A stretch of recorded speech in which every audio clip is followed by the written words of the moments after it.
the channel. This is Thomas Goes Nostalgia, and I know it's been quite a long time since I've made a diorama, but I've been working really hard on this one piece. Now, a friend of the channel from Nostalgia Unboxed, he asked me if I can make an Aliens diorama. And at first, I was really nervous because I've never made anything like that, and after some hesitation, I decided I needed to test myself, I needed to learn some new skills, and this would be the perfect project to do that. So when deciding to build this diorama, I did have a few limitations. The shelf that this diorama is going on is very small, so I had to, one, make sure that everything fit to somewhat of a scale, but then there was also room for figures because I want him to be able to display his collection with this diorama. So when building this diorama, I used two pieces of inspiration. Of course, the films. I've watched all of the Alien films over and over again, more in the last couple months than I've probably watched in the last 10 years. The other bit of inspiration is kind of odd. So I live in Orlando, which means I'm really close to Walt Disney World, and I used to go to Hollywood Studios all the time where they had a ride called the Great Movie Ride. And this Great Movie Ride attraction had an Alien section. So I looked at a lot of stills from the attraction, got some inspiration from there, and from the movies, from my inspiration from the attraction, I knew what I wanted to do. So now that I know where my diorama is going, I have my inspiration, I think it's time to get going. So let's get to it. So this is the shelf that I'm working on. As you can see, it's not very big, so everything I do has to fit within the confines of this diorama. So I have my base piece cut, but it doesn't quite fit yet because of the arms of the shelf, so I'm going to cut some little notches into the corners so that this piece will lay flat and still utilize that space in between the arms of the shelf. And I don't have any alien figures, so I'm just kind of using April O'Neil and the Pizza Monster for scale, because after all, I think the Pizza Monster was kind of designed or based off of a xenomorph, so I think this works. So this gives me sort of an idea of how I can scale things. I know the archways have to be at least tall enough to reach the top of that Pizza Monster. So I made some paper templates of how I want the archway to be designed, because I'm going to have to cut all of these at an angle. I'm going to use just a blade, but also my Proxxon hot wire tool. I figure it make quick work of it. I think the blade will be a little better, but this way it'll help me cut out a few of these archways for the piece. Now that all my archways are cut, I'm just pressing in the magnets because I want this to be fairly solid. So once I magnetize everything, it'll hold up pretty strong. So I'm going to do that, and then we'll get going to the next step.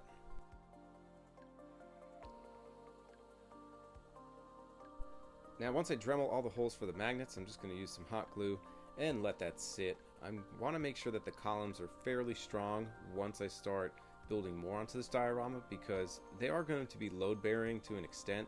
So once I get that done, then we'll continue.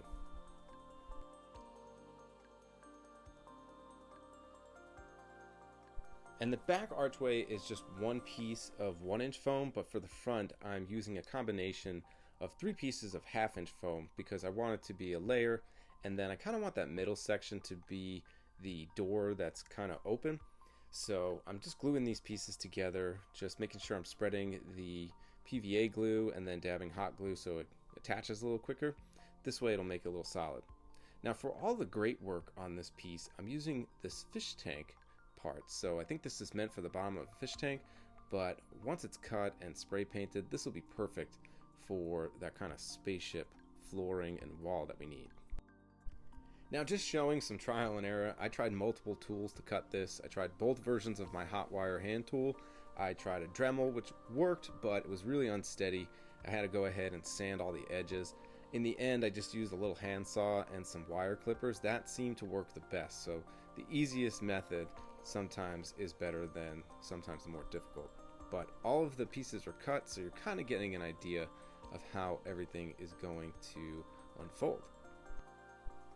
And I'm just prepping these fish tank panels for painting. So I had to cut these little nubs off the bottom and then sand any of the edges. I don't want there to be any sharp edges when I send this over. So I'm just sanding things down. And then once I'm done with this, I'm going to super glue the magnets on. So I would use hot glue, but when it comes to gluing plastic, I really want to use something stronger. So everything will be glued with super glue as far as the magnets and the fish tank parts go. And now I'm just double checking everything one more time before I glue the magnets on. I want to make sure that everything fits the way I want. I cut a hole here because on the attraction there was a xenomorph that stuck through, so I'll have that feature for another character. And then we'll start super gluing these magnets on. Once these are done and dry, we can start attaching to the base. Now that super glue held out really well, so the next thing I'm going to do is press the magnets into the side of the foam and then Dremel out the holes so that I can place the magnets on the side there as well. And now that everything's magnetized, I'm putting those fish tank parts on the side, and they actually add an extra bit of strength to the support of the structure, which is nice because there'll be some xenomorphs on top. And the next thing we're going to work on are these toy puzzle pipes. So I'm going to use these throughout the diorama on the inside, spray paint them. I'll do some dry brushing, make them look realistic. So that's pretty cool. And something that I've never worked on because I was a little too intimidated was electronics. So I found this battery pack and this light kit. I wanted to make sure I had blinking lights. It really wasn't too difficult. I don't know why it took me so long to get into this, but all you do is just connect the wires together and everything works. So I have this 9-volt battery pack. I'll send this over with the diorama, and that'll be a cool little strobing light on the back. So I started working on some of those pipes. I zip tied them once they're spray painted.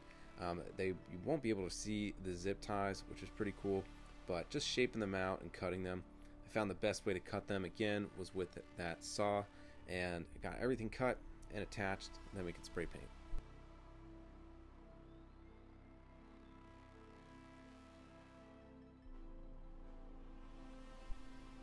And about halfway through this project, Jonathan was actually nice enough to send over his alien collection, so I was able to get him up on the diorama and check him out for scale, but this helped me out figuring out how much space I needed for all of the figures. So all of my pipe pieces are done and I'm about to paint them, but something else I thought would be cool. I had this Star Wars model kit lying around, and I just wanted some kind of machine pieces or some mechanics that I can just put randomly throughout the piece. So a lot of these pieces separately look great. Like one can look like a controller, the others can just look like some mechanics. So I'm using a matte black spray paint and just going to give everything a coat before I start dry brushing everything a silver and a bronze.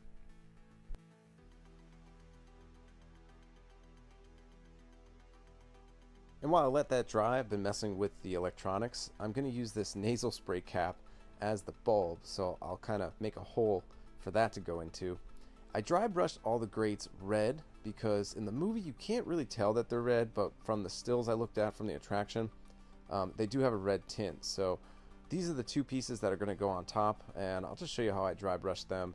And I really worked the red into the grate, and then all of the silver and the copper, that would go onto the actual pipe. Nothing fancy as far as paint technique goes, but what I did is I went one direction with the metallic silver paint, and then I went the opposite direction with the metallic bronze, so I figured that would give it some nice contrast. And I'm going to use some of this pipe on the ceiling of the diorama, and I'm going to clip it in with some ring pop holders. So I had some ring pops in the pantry from Halloween, so I just melted the candies off, and I'm going to glue that to the top so that the pipes can clip in. Then I'm going to go ahead and do the same thing for all of the Star Wars pieces, because I want to start attaching these to the base of the diorama as well.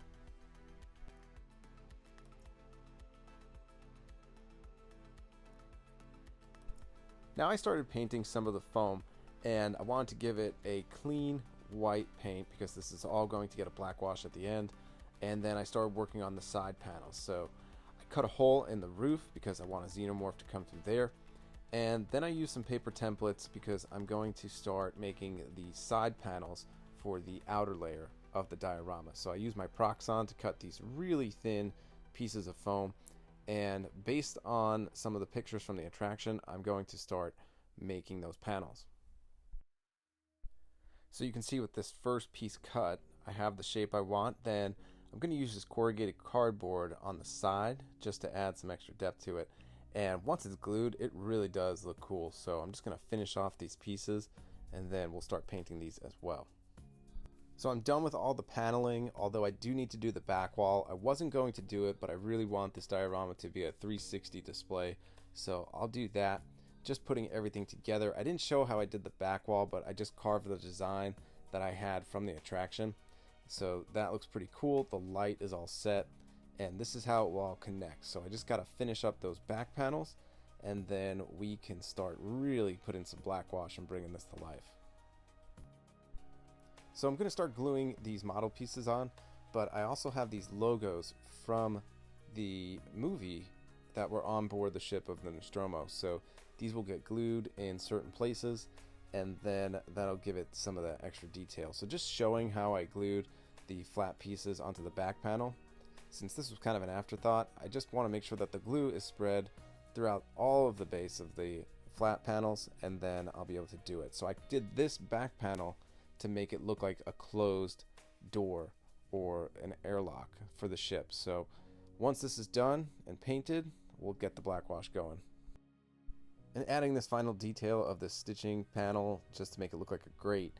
Now I've already started to black wash, so I am using black acrylic paint and brown with water, and I'm giving this a few coats just to make everything look super grimy. But once this is done, I think this diorama will really start coming together.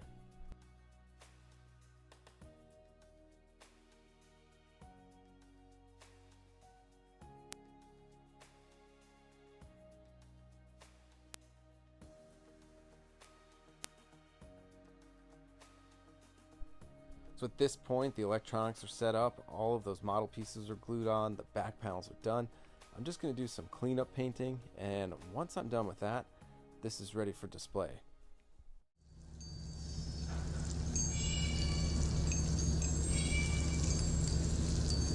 This is Alien. You are with Sigourney Weaver aboard the spaceship Nostromo. Something has gone wrong. One by one, the crew has vanished. And somewhere in the ship, a terrifying creature waits to claim its next victim. Warning, remain in your vehicle. The area you are entering is extremely dangerous. Proceed with caution. Danger. The emergency destruct system is now activated. The ship will detonate in T-minus option 10.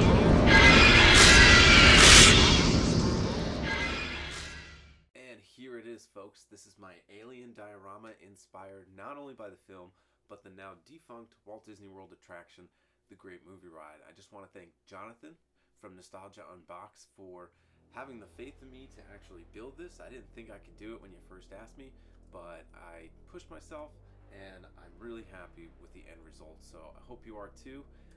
The only thing to do right now is to get it shipped over to Jonathan, and that's it. So hope you enjoyed this episode. If you did, hit like, hit subscribe, and ring that bell so you get notifications of when I post my next episode.